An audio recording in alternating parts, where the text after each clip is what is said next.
Hello, all you positive heads out there. It's so good to be back with all you beautiful reflections of the one source consciousness that creates and animates all things. If you're new to this podcast, of course, we are super happy to have you here, and we just ask that you bring an open mind and heart to your listening experience and to be prepared to explore vantage points that I'm convinced will help shift or solidify your current understanding of the ultimate nature of reality in a way that is extremely empowering. Speaking of exploring powerful perspectives, I would like to gift my book, The Golden Key, Modern Alchemy to Unlock Infinite Abundance to you at goldenkey.gift, where you can get the audio or ebook as my gift to you by using the code POSITIVEHEAD at checkout.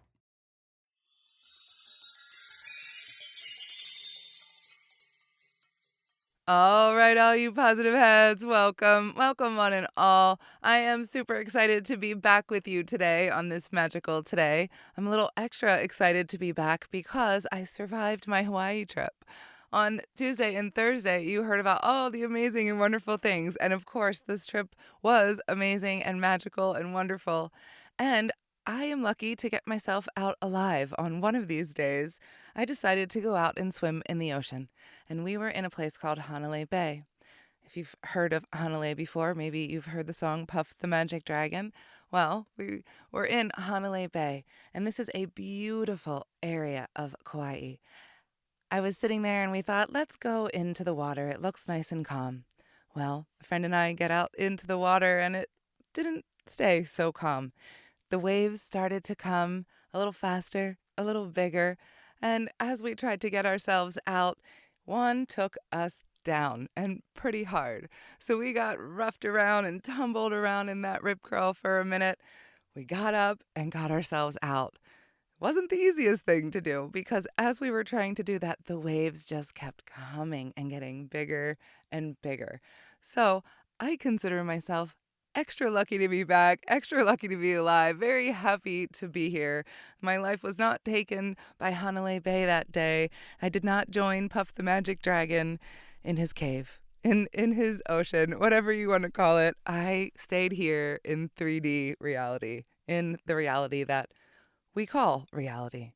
This is not actually the reality that is real. This is the reality that we create with our beliefs, with our imagination.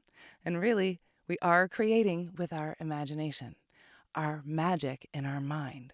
That's what our imagination is. It's mind magic. We create with this belief system in our mind. We are constantly doing this each and every single day. Not a day goes by where we are not creating our reality in our minds. I'll tell you what, when my girlfriends and I get together, we experience this on a regular basis. We want to see something and we call it in. For example, we went on a cruise to go to the side of the island that you can only see by boat.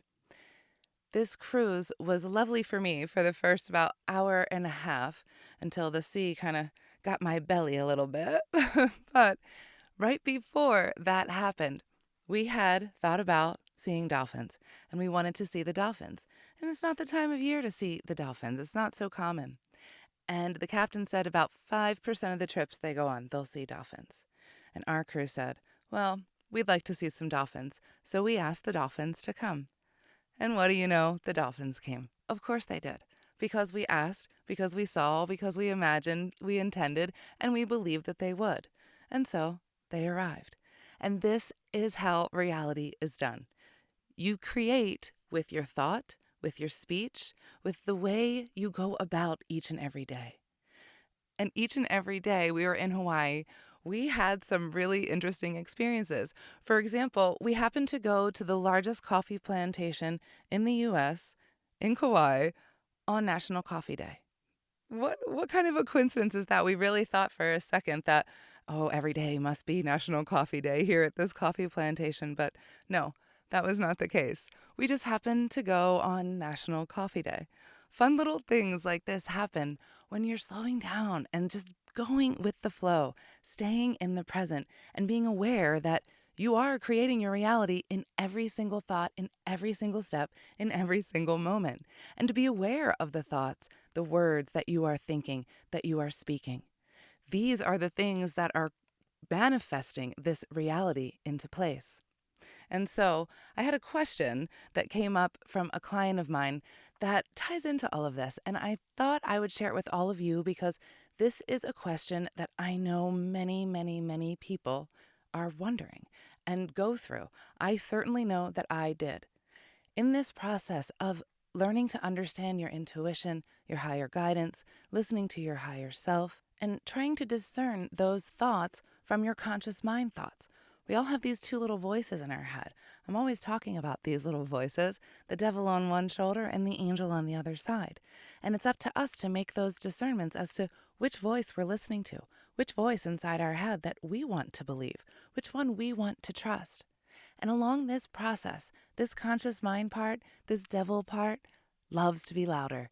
It loves to have the last word, and it wants to be right all the time. And the thing is, it never is. It's always wrong. It's the devil. It's trying to give you the contrast. It is your greatest teacher. The thing is, it's making it a little more difficult for you. The thing I love about it, though, is going through a process like doubt or disbelief is actually your greatest teacher. Because once you go through that doubt and disbelief and you come to the other side and you understand it differently, then that strength in your belief is very, very strong. And that's the place that I speak to you from.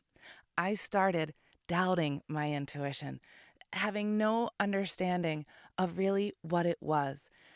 I doubted myself. I didn't trust myself. I didn't believe that I had the answers. I didn't believe this little angel voice inside my head that actually never lied to me. But this other loud one that was always kind of yelling, I wanted to believe that one because I'm a little stubborn. And I know a lot of us are a little stubborn. But that one is easier to go along with because that one is the program of society. That's what society will tell you to do. That's what maybe your family or your friends or the program wants you to do. And that one is not always what is best for you. This is the difference between thinking with your head and thinking with your heart. Your heart is always guiding you in the right direction, and your head is just going to confuse you and give you all the doubt and the disbelief. And so what if for just once you let that go and you trust that inner voice? You trust that very first inner thought that comes, that tiny whisper, that inkling of insight. And what if you go with that? And why is that so scary to us? What could possibly go wrong if we trust this side of us? This side of us that's telling us it is okay. You are amazing. You can do this. Go in this direction. We have your back. We will never let you fall. I learned that very well over the last week, that I was so protected even in the roughest of situations. They are not going to let you fall, and you are not going to go before your time. That is always true. No one goes before their time. Nothing happens that is not supposed to happen for us for our journey. And so what is so scary about that unknown, about stepping into it, about going with that belief that doesn't have the solidity behind it? This belief will never have the solidity behind it. That's kind of hard to say over and over. It just won't. There is no way to put your finger on faith. Blind faith is what we have to have in ourselves, in the fact that we have a higher being, a higher guidance, an inner guidance that is always with us, always guiding us. Again, there is no finger, no solid thing that you can touch to help you with this belief. There is no proof that will ever come to tell you, yes, this is it. You will only have these tiny little things that help you with your belief, but it is not absolute solid material proof a lot of times. Maybe you get lucky and you do get some little provings here and there that help you to continue on your journey. All of us need the affirmations. Yes, we're going in the right direction. There's a breadcrumb there I can follow, and there's another one. We all get these, but we need to trust these inklings and actually follow that breadcrumb. If we fall into the doubt and disbelief, we make it really tough on ourselves. And so my client who had a question, the question was, is any of this actually real? when experiencing a past life, are we actually experiencing it, or are we just making it up? Are we just having this elaborate imagination in our minds? And are we just making up things that are our hopes, our dreams, our elaborate fantasies? And also, why would two people have two different answers from their higher self?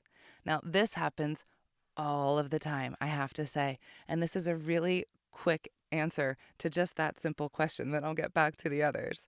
But the reason why two people will have two different answers from their higher self is because your intuition, your higher self, is always and will always speak to you through your own conscious filters. It will never give you something that is going to blast you to the side, blow you out of your mind, completely change the way you believe, because that is disheveling. That's going to throw you off your path. Your higher self knows better. And so it will only speak to you through your consciousness, through your conscious beliefs, through your patterns, through what is already present with you. There is no other way it can be done because this is a universe of free will. Nothing can be done against our will or against our knowledge, against our framework, essentially. So it has to come through our own filters. Now, a lot of times, if we believe something very, very strongly, and that is okay for us, whether it be true or not true, what is true anyway? What's true for one person isn't always true for another person. Gandhi said, "The truth is what lies within." There is no other truth that can be understood but the truth that lies within you. Anyone's truth is anyone's truth. Your truth, your truth. That person's truth, that person's truth. For example, if you believe that the earth is flat, your higher self will tell you the earth is flat. If you believe it's round, your higher self is going to tell you it's round. And why would the higher self say something different for two different people? Because the higher self is going to maintain the belief system of that person. It is of primary importance to maintain free will and to keep that belief system in line for that person as long as it is not hurting them, as long as it is taking them on the journey that it was designed to take them on. If, for some reason, this belief system is not helping them, is hindering them on their journey, then they will be offered a different perspective. But if this is the way to go, then they will be told, this is the way to go. You'll be all right. This is all going to be okay. And that does not mean that there will not be challenges and there will not be things that happen along the way. What it does mean is that you will always be okay. It's always all right in life or in death. We are here as dreamers dreaming this dream. This is the dream. The real reality is our eternal self, our eternal reality, our light, our love that we are, that is our essence, that is forever, that exists in the infinitum. That is what is real. That part of us that is part of Source, that is here having the experience, that is what we're here for. The experience. That is what this dream is. And we get to make this experience whatever we want to make it because we get to do that with our thought and our belief. And so back to my client's question, is any of this real? Well, that depends on you. What is real? What is truth? That's going to be different for everyone. I can tell you for me, what is real is when I feel something, when I feel it down deep. So when I go through an experience, whether it's a past life experience or a multi-dimensional life experience, or whether I'm in trance and I'm seeing ETs in the sky, is that real? Well, it's real to me. Does it need to be real to somebody else? What is real to me is real to me. That feeling that you feel, that is undeniable. When these feelings of love or gratitude or intensity in any way come up when you're going through these experiences, those are the things that you cannot make up. You cannot make them up if you tried. And there's also past life experiences that people have that these aren't lifetimes that they would have chosen for themselves. A lot of people experience lives that are very traumatic. And if they wanted to pick something that was a hope and a dream, then maybe they would have picked being the Queen of England or living happily in a native tribe somewhere.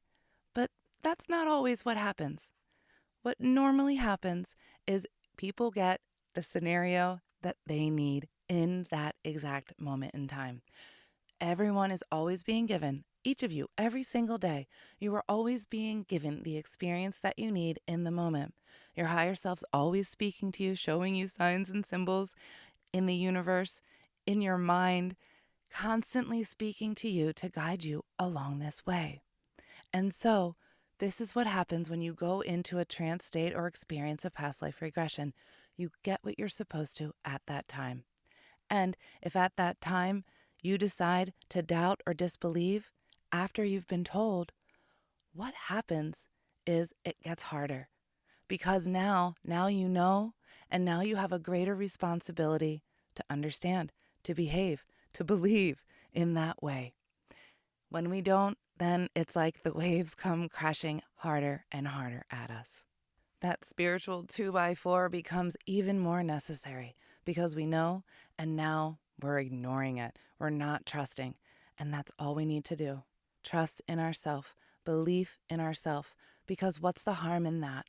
What's the harm in believing the thoughts that come to your mind, the thoughts that come from the heart, the thoughts that you feel are coming from your inner being? Inner being will never, ever lie to you, but it will help you along your path by giving you that 2x4 if necessary. And sometimes that 2x4 is maybe a relationship in your life that is teaching you something that is necessary for your growth and involvement. And it's not the easiest thing, and maybe it's heartbreaking, but it's necessary, and your higher self knows that. And so, trust in yourself, believe in yourself. We are creating this reality. Our inner guidance, our intuition, it's always going to feel like we're making it up. We got to let that go. It comes from the same place in our mind. It is going to feel that way. And so we just got to let it go and believe in our feelings, believe in the way that it feels. And with that discernment and understanding these little voices inside our heads, we can start to trust and believe in ourselves even more because you start to recognize the voices, which one of these voices you can listen to. And this little one that is never lying to you, this is the one that we listen to. It just takes a whole lot of trust. It's okay if you doubt it. It's a great process because it will create the strongest belief you've ever had. I think that's going to be it for me today, everyone. I'm going to leave you all with a song. This is Volo, Golden Lotus. Until next time, I love you all. Also, before we cue up today's song, as a quick reminder, don't forget to download the Golden Key audio or ebook as my free gift to you at goldenkey.gift using the Golden Key code POSITIVEHEAD. And please, if you enjoy my gift, leave a positive review on Amazon so others can unlock their lives with the help of the Golden Key as well.